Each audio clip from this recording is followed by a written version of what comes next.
데살로니가전서 2장 1절에서 12절까지 말씀을 교독합니다.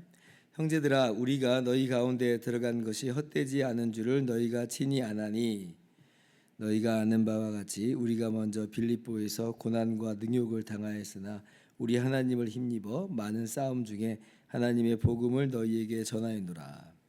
우리의 권면은 간사함이나 부정에서 난 것이 아니요 속임수로 하는 것도 아니라 오직 하나님께 옳게 여기심을 입어 복음을 위탁받았으니 우리가 이와 같이 말함은 사람을 기쁘게 하려 함이 아니요 오직 우리 마음을 감찰하 하시는 하나님을 기쁘시게 하려 함이라. 너희도 알거니와 우리가 아무 때에도 아첨하는 말이나 탐심의 탈을 쓰지 아니한 것을 하나님이 증언하시느니라. 또한 우리는 너희에게서든지 다른 이에게서든지 사람에게서는 영광을 구하지 아니하였노라. 우리는 그리스도의 사도로서 마땅히 권위를 주장할 수 있으나 도리어 너희 가운데서 유순한 자가 되어 유모가 자기 자녀를 기름과 같이 하였으니 우리가 이같이 너희를 사모하여 하나님의 복음뿐 아니라 우리의 목숨까지도 너희에게 주기를 기뻐함은 너희가 우리의 사랑하는 자 됨이라. 형제들아, 우리의 수고와 애쓴 것을 너희가 기억하리니 너희 아무에게도 폐를 끼치지 아니하려고 밤낮으로 일하면서 너희에게 하나님의 복음을 전하였노라. 우리가 너희 믿는 자들을 향하여 어떻게 거룩하고 옳고 흠없이 행하였는지에 대하여 너희가 증인이요 하나님도 그러하시도다. 같이요. 너희도 아닙니다. 너희도 아는 바와 같이 우리가 너희 각 사람에게 아버지가 자기 자녀에게 하듯 권면하고 위로하고 경계하노니, 같이요. 이는 너희를 부르사 자기 나라와 영광에 이르게 하시는 하나님께 합당히 행하게 하려 함이라. 아멘. 할렐루야. 하나님의 크신 은혜와 평강이 오늘도 변함없이 여러분 가운데 가득 넘치기를 주님의 이름으로 축원합니다. 어제 우리가 이 데살로니가 교회가 모든 믿는 자의 본이 되었다. 이 데살로니가 교회의 믿음의 소문이 각처에다 퍼지게 되었다라고 하는 것을 우리가 함께 나누었습니다. 그런데 이러한 데살로니가 교회의 이 뒤에는 어제도 말씀드린 것처럼 누가 있었냐면 사도 바울을 일행에 그 헌신적인 수고와 노력이 있었음을 우리가 알아야 합니다. 그러니까 데살로니가 교회가 뭐 하늘에서 갑자기 뚝 떨어진 그런 존재가 아닌 것이죠. 바울 일행의 이 수고와 애씀을 통하여서 그들의 수고와 애씀을 보면서 그들이 그 안에서 하나님을 만난 것이고, 그리고 그렇게 바울을 본받는 것으로 그들이 이제 주님을 본받아서 그 모습이 이제 전파되었다라고 제가 말씀을 드렸습니다. 자, 그러면 이제 오늘은 바울이 데살로니가에서 어떠한 모습으로 사역을 감당했는지를 함께 살펴봅시다.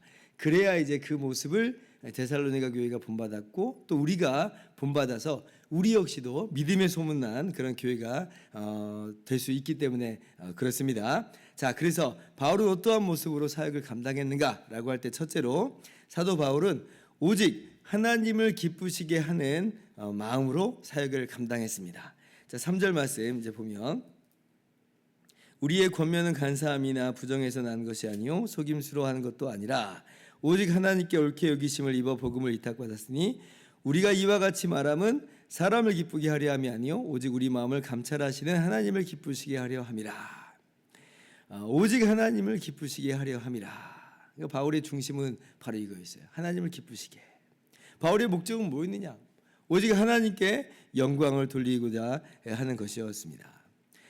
이러한 이 바울의 모습은 두 가지 방향으로 이제 나타나게 되는데, 하나는 이 바울의 사역 가운데 고난과 능욕이 있었지만 그러나 뒤로 물러나지 않았어요. 뒤로. 왜 그러느냐? 하나님께서 기뻐하시지 않겠잖아요. 하나님께서 기뻐하시지 않으니까 뒤로 물러나지 않았다. 환난이 있더라도, 핍박이 있더라도, 시련이 있더라도, 고난이 있더라도 하나님의 복음 전하는 일에 있어서, 선한 일을 하는 것에 있어서 하나님을 기쁘시게 하는 것이 나의 삶의 방향이다, 나의 삶의 목적이다, 그런 거죠. 그러니까 뒤로 물러나지 않았다는 것이고, 데살로니가 교회가 바로 그러한 바울의 모습을 본 것이에요. 2장 2절을 보면 데살로니가 교회가 이 바울이 빌립보에서 어떠한 일을 겪은지를 알았다 했어요. 빌립보 교회에서 바울의 어떤 모습이었는지 그 사역의 모습을 우리가 잘 기억하고 있는 것이 있죠.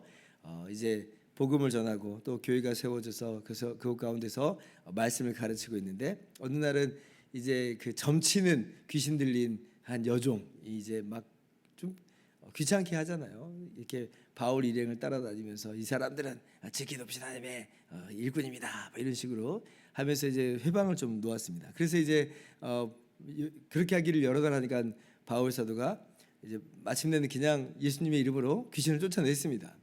그러니까 이제 점치는 것으로 많은 이익을 가져다 주었는데 그 주인들이 그걸 보고 바울을 고소해 버리죠. 그래서 바울이 까닭 없이 정말 어떻게 보면 사람 살리는 착한 일을 했는데 까닭 없이 잡혀가서 많이 맞고 정말 많이 맞고 그리고 깊은 어둠의 감옥까지 갇히게 되는 그런 일이 있었어요. 그런데 이제 바울 사도는 이 바울 사도 일행은 그 가운데서도 바울과 실라가 그곳에서 감옥에서도 찬송하고 기도합니다. 찬송하고 기도. 정말 너무나 놀라운 이야기예요. 이러한 것들을 데살로니가 교회가 봤다는 것이고 어쩌면 바울이 데살로니가에서도 마찬가지의 그러한 모습을 보여줬다는 거예요. 어려움이 있지만 그러나 물러나지 않고 기쁨으로 감사로 그 일을 감당하더라. 왜냐하면 하나님을 기쁘시게 하기 위해서. 그러니까 이제 데살로니가 교회가 이러한 모습을 보면서 바울이 전한 복음이 진짜구나. 왜냐하면 진짜가 아니면 저렇게까지 할 이유가 없겠잖아요. 그러니까 바울이 전한 복음이 진짜인 줄 알았고 그리고 얼마나 중요한지도 아는 거예요. 이게 얼마나 중요하면 저렇게 자기 목숨까지도 마다하지 않는가 이렇게 알게 된 거죠. 그러니까 그러한 모습 속에서 복음을 알고 믿게 된 것이고 자기들도 이 복음을 너무나 소중하게 여기게 된 것이죠. 자, 그리고 이렇게 바울이 이 하나님을 기쁘시게 하는 그 모습은 어느 모습으로 또 나타나냐면 진리를 타협하지 않는 이제 그런 모습으로도 나타납니다. 또 인기 영합으로 이 진리를 희석시키지 않는 것이에요. 사실 이런 유혹들이 항상 있죠. 진리를 좀 타협할까? 진리를 좀 약간 희생하고 어떤 다른 이익을 얻을까? 이런 유익들이 이런 유혹들이 있을 텐데 바울은 그렇게 하지 않았어요. 5절 말씀 보니까 너희도 알거니와 우리가 아무 때에도 아첨하는 말이나 탐심의 탈을 쓰지 아니한 것을 하나님이 증언하시니라. 우리는 사람에게서 영광을 구하지 않는다. 왜냐하면 우리의 목적은 하나님의 영광이기 때문에 그렇다라고 하는 거예요. 유대인들에 의해 핍박을 받는 것이기 때문에 유대인들의 비율을 좀 맞춰주고자 하는 마음이 있을 수 있죠. 그러면 핍박이 좀 작아질 거니까, 핍박이 잦아들 거니까. 근데 이제 그럴 수가 없는 거예요. 왜냐하면 유대인들은 예수 믿는 것만으로 뭐 의롭다는 것을 강하게 거부하잖아요. 율법을 지켜야지 무슨 예수 믿다고 의롭다함을 받느냐. 할례를 지켜야 된다. 이래서 이제 핍박을 합니다. 근데 우리 이 바울 사도가 그 핍박 면해 보자고 예수님도 믿어야 되고 할례도 받아야 됩니다. 이건 복음이 아니잖아요. 이거는 성경에서 말하는 복음이 아니에요. 주님께서 그것 때문에 십자가에서 죽으신 게 아니거든요. 그러니까 그렇게 진리를 타협할 수가 없었던 것입니다. 내가 핍박을 당하더라도 어쩌면 데살로니가 교회에 유력한 사람들이 있을지 모르겠어요. 그 유력한 사람들의 정말 삶의 모습은 아주 좀 방탕한 모습이었을지 모르겠습니다. 그러면 복음을 전할 때 아니 그렇게 살아도 괜찮습니다. 그렇게 살면서도 예수님 믿어도 됩니다. 이럴 수는 없잖아요. 우상을 버리고 음란함을 버리고 죄악을 버리고 하나님께로 돌아와라. 회개하고 오직 예수님을 믿어라. 이렇게 얘기를 해야 되잖아요. 그러니까 이 타협을 할 수가 없는 것이죠.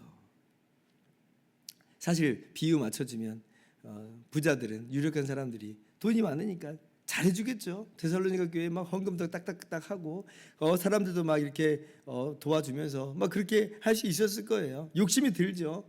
이 목사님들이 이제 가장 큰 유혹 중 하나가 그런 거잖아요. 교회 이제 사람들이 새로운 사람들이 왔어요. 그러면 모든 사람들을 공평하게 대해야 되는데, 근데 이제 아무래도 사람인지라 유력한 사람들이 오고 또 아주 지위가 높은 사람들이 오고 부자가 오고 그러면 마음이 막 흔들립니다. 저들의 비율을 맞춰주고 저들에게 더 잘해 줘야 될 것 같고, 그냥 평범한 사람이 오면 그냥 평범한 사람이 왔구나 그러는데 유력한 사람이 오면 그냥 거기에 마음이 더 쏠리는 그런 경험들을 합니다, 종종. 그러나 바울 사도는 그 모든 것들을 이겨내는 거예요. 우리는 사람의 영광을 구하지 않는다. 사람에게 아첨하는 말을 하지 않는다. 진리를 타협하지 않고 그렇게 전하는 것이죠. 이러한 바울의 모습을 보면서 데살로니가 교회가 본받아가는 거예요. 하나님을 기쁘시게 하는 것이 바울 사도 마음 가운데, 바울 일행 가운데 충만하였던 것처럼 우리에게도 그렇게 오직 하나님을 기쁘시게 하는 마음이 우리 안에 가득하길 소망합니다. 두 번째, 바울은 성도를 사랑하는 마음으로 이 귀한 사역을 감당했습니다. 자, 7절 같이 읽어볼까요? 시작. 우리는 그리스도의 사도로서 마땅히 권위를 주장할 수 있으나 도리어 너희 가운데서 유순한 자가 되어 유모가 자기 자녀를 기름과 같이 하였으니. 여기서 바울이 권리를 주장한다는 말이 있는데, 이거는 이제 복음 전도자가 마땅히 누릴 수 있는 그 권리를 뜻하는 것으로 보입니다. 고린도전서 9장을 보면 바울 사도가 이렇게 말한 적이 있죠. 우리가 먹고 마실 권리가 없느냐? 어찌 나와 바나바만 일하지 아니할 권리가 없겠느냐? 이게 무슨 말이냐면, 당시 초대교회는요, 이 복음 전도자들, 특별히 순회하면서 그렇게 복음을 전하고 하나님을 감당한 전도자들의 생계를 책임져 줬습니다. 먹을 것을 공급해 줬어요. 오늘날 말하면 저 같은 목회자에게 사례를 주어서 생계를 하게 하고, 그렇게 해서 목회할 수 있도록, 교회를 위해서 수고할 수 있도록, 전념할 수 있도록 하는 것입니다. 이게 권리인데, 마땅한 권리인데, 근데 사도 바울은 이 권리를 쓰지 않았다라고 하는 거예요. 사도가 아니라서 이 권리를 쓰지 않았다는 게 아니라 바울이 지금 복음을 전하는 것으로 새로운 교회가 막 세워졌는데, 지금 이것이 새로운 교회에게, 특별히 데살로니가 교회에게 부담이 될 수 있잖아요. 지금 사람이 많은 것도 아니고, 또 지금 넉넉한 가운데서 신앙생활하는 것도 아니잖아요. 핍박이 있고 박해가 있는 상황에서 바울 사도 또 공개하는 것까지 그 짐을 지게 되면 데살로니가 교회가 얼마나 많이 힘들겠습니까? 그러니까 바울 사도가 그 권리를 주장하지 않는 거예요. 자비량으로 직접 일을 하면서 복음을 전합니다. 밤낮으로 일하면서 하나님의 복음을 전했다. 밤낮으로 일했어요. 밤낮으로. 자신의 생계를 책임지고, 그렇다고 해서 복음을 전하는 것을 또 소홀히 했느냐? 아니요, 그렇지 않았어요. 밤낮으로 일하면서 하나님의 복음을 전했다라고 하는 것은 복음을 전하는 일에 있어서도 정말 얼마나 많은 수고를 감당했는지. 이게 뭐냐면 교회를 배려하는 겁니다. 성도를 사랑하는 마음이에요. 성도를 사랑하는 것, 하나님을 사랑하는 마음이 이렇게 성도를 사랑하는 마음으로, 교회를 사랑하는 마음으로 나타났다. 바울이 힘들었겠죠. 이거 두 가지 일을 동시에 한다는 게 얼마나 쉽지 않아요. 저도 예전에 아주 개척교회 이 전도자로서 이제 부교육자로 있었을 때 사례비를 한 3달 받았나? 그리고 나서 너무나 어려운 것 같아 보이니까 제가 사례비 안 받겠습니다 하면서 그 다음에 3년 동안을 그렇게 사례비를 안 받고 했는데, 신문 배달도 하고 우유 배달도 하고 편의점에서 아르바이트하고, 그러면서 학교는 또 대학원대로 다니고 사역은 사역대로 하고, 너무 힘들더라고요. 너무 힘들어. 그런데 이제 그것이 성도에게 유익이 된다면, 교회에게 유익이 된다면 사랑하는 마음으로 기꺼이 감당하는 것이 이런 바울의 모습이었다라는 거예요. 그래서 데살로니가 교인들은 이렇게 바울이 전한 복음을 통해서, 전한 복음과 함께 바울이 얼마나 하나님을 사랑하는지, 얼마나 또 교회를 사랑하는지, 성도를 사랑하는지를 본 것이에요. 그러니까 그 스승의 그 제자가 나오는 겁니다.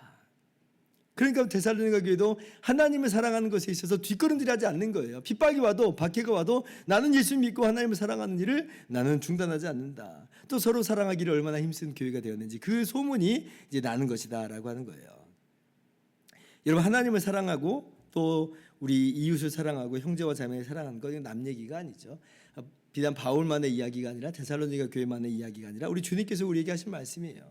주님께서 계명을 이렇게 두 가지로 요약해 주셨습니다. 내 마음을 다하고 내 목숨을 다하고 내 뜻을 다하여 주 너의 하나님을 사랑하라. 둘째는 이것이니 내 이웃을 내 자신과 같이 사랑하라. 이보다 더 큰 계명이 없느니라 말씀하신 것처럼 이것이 우리의 삶에 마땅한 모습이어야 될 것입니다.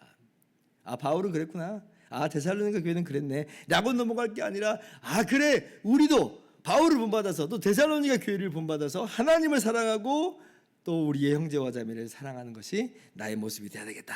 이것이 오늘 우리의 다짐이 될 수 있기를 바랍니다. 어떠한 삶을 우리가 살아가야 되겠는가? 이런 바울을 모델 삼아서, 데살로니가 교회를 모델 삼아서 우리도 그렇게 모델 성도요, 모델 교회가 될 수 있기를 주님의 이름으로 축원합니다. 기도하겠습니다.